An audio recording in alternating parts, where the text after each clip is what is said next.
nous allons parler du film L'Abandon avec Didier Lemaire, professeur de philosophie qui était à Trappes, que vous connaissez. Bonjour Monsieur Lemaire. Bonjour. Vous avez vu évidemment le film? Oui. Que j'ai vu samedi soir et que j'ai trouvé tout à fait remarquable, d'une très grande justesse. Je ne dirais pas que c'est un réquisitoire, c'est un film qui est entre la fiction et le documentaire, puisqu'il a la force de la réalité, puisqu'on sait que tout ce qu'on nous montre, c'est réalisé. Alors évidemment, les dialogues, on n'était pas présents, mais en revanche, les faits sont retransmis avec une très grande exactitude. Et également, les lâchetés, les compromissions de l'institution sont décrites avec une grande précision. Et ce n'est pas un film qui serait là pour stigmatiser les musulmans, comme je l'ai entendu ici ou là, parce que précisément, il y a des familles musulmanes, des élèves de religion musulmane qui ont soutenu Samuel Paty et qui sont allés vers l'approviseur, qui est remarquablement interprété d'ailleurs par Emmanuel Berco, qui d'ailleurs a plutôt épaulé Samuel Paty, cette proviseur. En tout cas, c'est ce que le film tente à nous montrer, qu'elle a plutôt, au contraire du reste de l'institution. Je ne sais pas comment vous l'avez vécu, mais j'ai l'impression quand même que l'approviseur, qui est donc joué par Emmanuel Marco, alors que Berco, oui, alors que le Samuel Paty est joué par Antoine Reinhardt. Exactement, qui était dans Anatomie d'une chute. Et 120 battements par minute. Oui. Et qui est vraiment excellent, parce que d'une grande sobriété, d'une grande justesse. Qu'avez-vous pensé du film, Didier Lemaire ? Oui, c'est un film qui a vraiment de nombreuses qualités. On en a beaucoup parlé, le jeu des acteurs, la rigueur dans l'enchaînement des faits, c'est un film qui repose d'abord sur l'enquête qui a été menée par Stéphane Simon dans son livre « Les 11 derniers jours de Samuel Paty », qui reflète également le travail de David Dinota dans son premier livre sur Samuel Paty. Donc c'est un film qui montre deux choses, à mon sens, de manière remarquable, à la fois le comment, et également aussi qui montre l'humanité du professeur et sa mission première, puisque, il faut le rappeler, Samuel Paty exerçait réellement sa mission d'enseignant, ce qui consiste à instruire et à développer l'autonomie de jugement de ses élèves. Et il faut le rappeler, c'est pour cela qu'il a été assassiné. C'est fondamentalement pour cela. Il est le symbole même de ce que l'école doit être, et à mon sens, de ce qu'elle n'est plus aujourd'hui. Didier Lemaire est avec nous, professeur à Trappes. On se souvient, vous aviez été menacé de mort en 2020 pour avoir dénoncé le radicalisme islamisme dans le lycée à Trappes en novembre 2020. Vous avez publié dans l'Obs une lettre ouverte intitulée « Comment pallier l'absence de stratégie de l'État pour vaincre l'islamisme ». J'ai envie de dire que 6 ans plus tard, je ne sais pas si on a vraiment progressé. Mais Samuel Paty montre des caricatures du prophète, de Mahomet, dans son cours de 3e, comme c'est au programme, pour évoquer la liberté d'expression. Est-ce qu'aujourd'hui on montre encore ces caricatures ? J'en doute fort. 50% des enseignants aujourd'hui s'autocensurent, et pas seulement en histoire-géographie, en lettres, en philosophie, dans le sport aussi. On est obligé de reculer, de renoncer en biologie. Ça veut dire quoi, s'autocensurer dans le sport ? Accepter finalement que des élèves ne viennent pas dans certains sports. Par exemple la piscine. Par exemple la piscine ne porte pas certaines tenues. C'est aussi accepter les lois de la charia. Parce que il y a dans certains établissements scolaires une ségrégation qui est opérée par les élèves eux-mêmes entre les garçons et les filles. Donc, et ça se traduit comment ? Ils sont les filles d'un côté, les garçons de l'autre. Mais voilà. J'ai du mal à croire que dans une classe en France aujourd'hui, il y ait les garçons d'un côté, les filles de l'autre. Je l'ai vu dans ma propre classe la dernière année dans laquelle j'ai enseigné. Et au départ, je ne comprenais pas. Je pensais qu'il y avait simplement une crainte adolescente. Et c'est une élève musulmane qui m'a expliqué que c'était les garçons salafistes au fond de la classe qui faisaient régner l'ordre dans la classe. Ah là. J'ai été instruit par une élève qui était, si je puis dire, convaincu par la laïcité et la liberté de conscience. Voilà. D'ailleurs, Jean-Pierre Aubin, dans son rapport en 2004, il en parle de ça. Il en parle de la dynamique ségrégative des sexes, à la fois au sein de l'école de la République, mais également dans les quartiers, puisque certaines jeunes femmes se confiaient à des professeurs et leur expliquaient que l'école était finalement malheureusement le réceptacle de ce qu'elles vivaient dans le quartier. Or, l'école, justement, précisément, doit être le lieu où l'élève, la fille, est l'égale du garçon. Et l'école, elle est laïque, donc elle est neutre sur le plan de la liberté de conscience. Et c'est effectivement à l'école où il ne doit surtout pas y avoir de ségrégation sexuelle qui s'opère. Or, il y a malheureusement des établissements en France que Didier décrit, où c'est la loi littéralement de la charia en termes de musique, en termes d'alimentation, en termes de vêtements, en termes de pudeur, en termes d'égalité, que la loi de la charia prédomine sur la loi de la République. Sabrina Medjaber sur l'antenne d'Europe 1 à 16h39. On va être avec Stéphane dans une seconde sur le film L'Abandon. Je ne sais pas qui l'a vu, le film, pour le moment. Moi, je ne l'ai pas vu, mais je me dis simplement que pour avoir vu des extraits et puis évidemment lu les livres autour de ce drame que l'on connaît tous, de cet assassinat, ce film, en fait, il faudrait effectivement le montrer dans les écoles. Mais quand j'entends ce que vous dites, je crains que malheureusement, jamais les enfants ne puissent voir ce film, parce qu'il y aura forcément des oppositions dans les classes. Ce sera impossible. Moi, j'ai une copine qui est prof dans le sud-est de la France, et quand elle me raconte la difficulté qu'elle a aujourd'hui à enseigner à des élèves qui estiment que l'enseignement, c'est moins important que Allah, et que les lois de Allah, et que les lois françaises, par exemple, ils s'en fichent. L'enseignement, ils s'en fichent, parce que ce qui compte, c'est ce que dit Allah. À partir de là, je ne vois pas comment on arrive dans ce pays à continuer d'enseigner les maths, la géographie, l'histoire, etc., etc., puisque ces élèves-là s'en fichent. C'est pas leur problème. Il y a les lois d'Allah, mais il y a aussi les lois du quartier, Christophe. Et dans le quartier, il n'y a pas de construction politique de la citoyenneté. Il n'y a pas de place pour la singularité. Il n'y a pas de place pour l'altérité. Il n'y a pas de place pour l'individualité. C'est le nous. C'est le nous, c'est le discours sécessionniste de la Oumma. Bon, on va passer une page de réclame et on va être avec Cédric, qui s'appelle même Stéphane, donc il pourra nous interroger. Peut-être Christophe, peut-être Jérôme. Cédric, c'était tout à l'heure, et c'est Stéphane. Non, mais allez voir ce film, et puis la question qu'on va se poser, c'est est-ce qu'il faut effectivement qu'il soit proposé à tous les élèves ? Moi, je disais 3e ce matin, mais peut-être à tous les élèves. Ça, ce serait un acte fort de politique. Le président de la République, le Premier ministre, le ministre de l'Éducation nationale. Mais ils ont imposé, ils ont imposé un film qui a été projeté à tous les élèves l'année dernière sur les violences faites à des jeunes adolescents. Adolescence, ouais. Bien sûr, adolescence. Bon. Ah oui, la série est très bien d'ailleurs. Bien sûr, qui était une bien sûr, mais pourquoi pas d'ailleurs, etc. Mais ça me paraît au moins aussi important de le faire. Risqué. Mais oui, mais justement, c'est ça faire de la politique. Faire de la politique, c'est pas parler. C'est pas la parlotte, c'est agir. Puis quand vous avez si vous étiez prof, vous auriez pris le risque, entre guillemets. Bien sûr. Évidemment. Dans un quartier ultra communautarisé, Pascal, vous auriez montré ce film. Quand vous avez 20 nationalités, 30 nationalités dans une classe, comme c'est le cas dans certains départements, où déjà on parle à peine français, comment voulez-vous déjà que ce film soit reçu ? Christophe Bordet, remarque une pause. Là où vous avez raison, c'est que j'ai tort de répondre comme je réponds. C'est plus facile derrière mon micro. C'est plus facile derrière mon micro de dire ce que j'aurais fait. Et il faut être confronté à la réalité pour savoir. Pour protéger les professeurs, il faut le faire pour tout le monde. Alors dans ces cas-là, il ne faut pas que ce soit un professeur individuellement qui le fasse. D'ailleurs, on va te faire une Samuel Paty devenu un verbatim. Actuellement, c'est le film L'Abandon, sorti mercredi dernier au cinéma. Il met en scène les 11 derniers jours de Samuel Paty. Moi, je l'ai vu samedi soir. C'est intéressant, d'ailleurs, ce que je demande à tous les journalistes, est-ce que vous l'avez vu ou pas ? Et ceux qui ne l'ont pas vu, je me fais sur eux un jugement, c'est vrai, un peu négatif. Oh non, certains n'ont pas eu le temps encore. Non. Plutôt qu'aller manger des blanquettes le samedi soir, vous feriez mieux d'aller...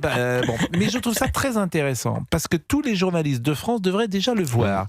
Et ceux qui ne le voient pas, je me dis, tiens, alors je vais attendre, vous avez raison, ça fait 4 jours. J'ai envie de vous dire un truc, vous allez me gronder, je pense. Il y a plein de personnes qui sont comme ça autour de moi. Certains n'ont pas envie d'aller le voir parce que c'est hyper déprimant, hyper démoralisant. Et il y en a plein qui n'y vont pas pour cette raison. Je vous promets que c'est vrai. Surtout avec le temps, etc., ça joue beaucoup. J'entends. Je vois pas ce que le temps vient faire là-dedans. Mais j'entends cette remarque pour des gens qui ne sont pas journalistes. Je l'entends parfaitement. Oui. Il y a des gens qui n'aiment pas l'actualité et qui ne veulent même pas l'écouter, je comprends parfaitement. Ouais. Alors là, des gens qui veulent vivre en dehors de l'actualité, ça ne m'étonne pas. Une actualité traumatisante. Mais des journalistes, je pense que c'est leur travail de le faire. Stéphane, bonjour. Oui, bonjour. Et merci. Vous l'avez vu quand, le film ? Hier. Vous l'avez vu où ? Vous êtes à Paris ? Vous êtes en province ? Non, je suis en province, en région Poitou-Charentes. Et donc j'ai vu dans une ville du Poitou-Charentes, dont je vais taire le nom parce que vu que j'ai été menacé de mort par une mère de famille il y a 6 ans, de cela, 8 semaines après l'assassinat de Samuel Paty. Il est prof. Parce que vous êtes professeur ? Oui, je suis professeur. Enfin, vous êtes professeur de quoi ? Histoire-géographie. Et vous avez quelle classe ? Vous avez des 4e, des 3e ? J'avais tous les niveaux de collège, de la 6e à la 3e, au moment où c'est arrivé, bien sûr. La salle était pleine hier ? Non, pas grand monde. Il n'y avait pas grand monde, dites-vous ? C'était une petite salle, une grande salle ? C'était plutôt une petite salle. C'est une salle dans un complexe de cinéma ou c'est une salle indépendante ? Une salle d'un complexe de cinéma. D'accord, donc ils avaient choisi de projeter ce film dans une des salles qui n'était pas la plus grande du complexe, c'est ça que je comprends ? Oui, voilà. Et il y avait donc, c'est une salle de combien ? De 100 places ? C'est une petite salle, 50 places ? Non, un peu plus grande quand même. Il y a, à vue d'œil, je dirais à peu près une centaine de places. Une centaine de places. Et à votre avis, il y avait quoi ? 20, 30 personnes ? Il y avait à peu près autour de 40 personnes à peu près. Et c'était la séance de quelle heure ? C'était une séance en après-midi. Séance en après-midi. Ouais. Bon, vous êtes professeur. D'abord, qu'est-ce que vous avez pensé du film ? Très bien, excellent. Il relate les faits avec une distanciation que j'ai trouvée pertinente. Les faits, et rien que les faits, ont été restitués. Il se trouve que j'ai lu le livre qui a servi de structure pour son adaptation au cinéma. C'est le livre de Stéphane Simon. Donc je l'ai trouvé efficace.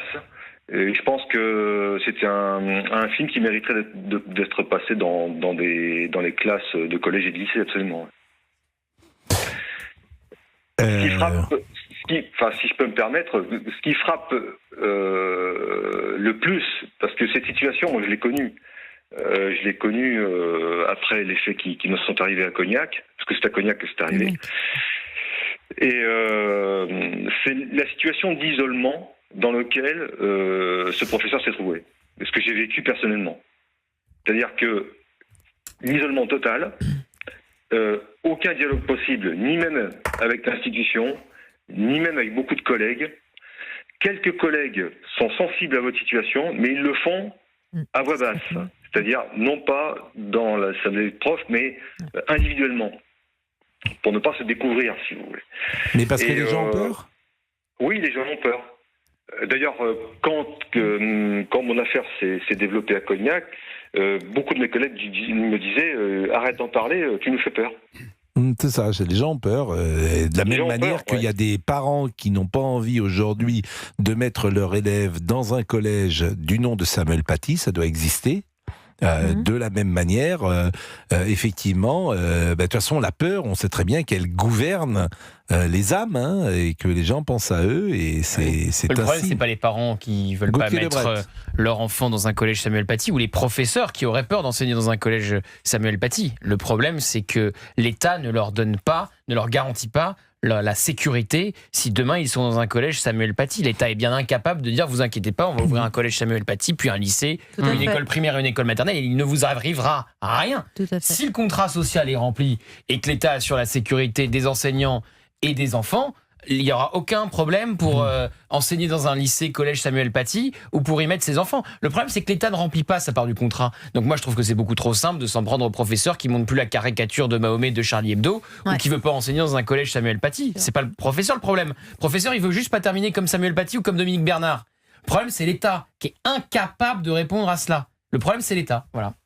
Bon, est-ce que, tout à l'heure, on parlait des caricatures qui sont proposées, c'est dans le cadre, je crois, du programme de 3e ou de 4e. Stéphane, vous qui êtes prof sur la liberté d'expression. Oui, absolument. Ça fait partie du programme des instructions officielles, des bulletins officiels de l'éducation nationale. Nous sommes tenus de le faire. Et vous le faites, c'est-à-dire que vous proposez des caricatures du prophète, de Mahomet, absolument, par exemple? Tout à fait. J'ai présenté des caricatures. Vous l'avez fait cette année, par exemple? Donc, je l'ai fait l'année dernière, parce que là, j'exerce plus depuis quelques mois, mais je l'ai fait. D'ailleurs, je l'ai toujours fait depuis les attentats de Charlie Hebdo en 2015. C'était régulier. En plus, c'était dans un quartier classé réseau éducation prioritaire où il y a une communauté musulmane qui est quand même assez bien représentée. Mais il y a un travail préparatoire à faire avant. C'est-à-dire que vous ne présentez pas les caricatures comme ça frontalement. Il y a un travail préparatoire qu'on fait avant sur la liberté d'expression, sur son histoire, et ensuite on va annoncer qu'on va présenter les caricatures, et on fait une analyse critique de ces caricatures, tout en évoquant l'histoire de la caricature en France, qui a commencé bien avant la Révolution française d'ailleurs. Je vais vous remercier, Stéphane, et vous souhaiter bon courage. Pourquoi vous ne travaillez plus en ce moment? Vous êtes en repos? Vous avez pris de la distance? Vous êtes proche de la fin de carrière? Non, tout simplement parce que j'ai fait l'objet de nouvelles menaces l'année dernière, mais cette fois-ci hors contexte religieux, rien à voir avec l'islam. Et donc j'ai décidé de quitter mes fonctions.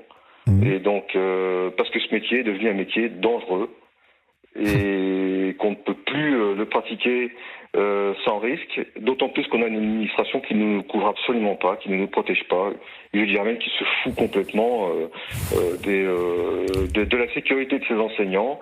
Et ça a été démontré après, parce que tout le monde parle de Samuel Paty, mais il faut penser aussi à Dominique Bernard. Merci beaucoup, Stéphane. Je voyais Didier Lemaire qui réagissait, qui opinait du chef lorsque tout à l'heure Gauthier Lebret disait c'est de la faute de l'État. Ce que dit Stéphane d'une certaine manière en disant les profs sont abandonnés, vous validez évidemment cette analyse. Oui, le film montre un engrenage, mais il faut aussi parler des décisions humaines et des choix et des gens qui commandent l'institution. Abandonnés par qui et pourquoi? Alors, il me semble qu'il y a deux choses. Il y a d'une part, il y a des gens qui partagent avec les islamistes l'idée que Samuel Paty, finalement, serait un provocateur parce qu'il est islamophobe et raciste, finalement.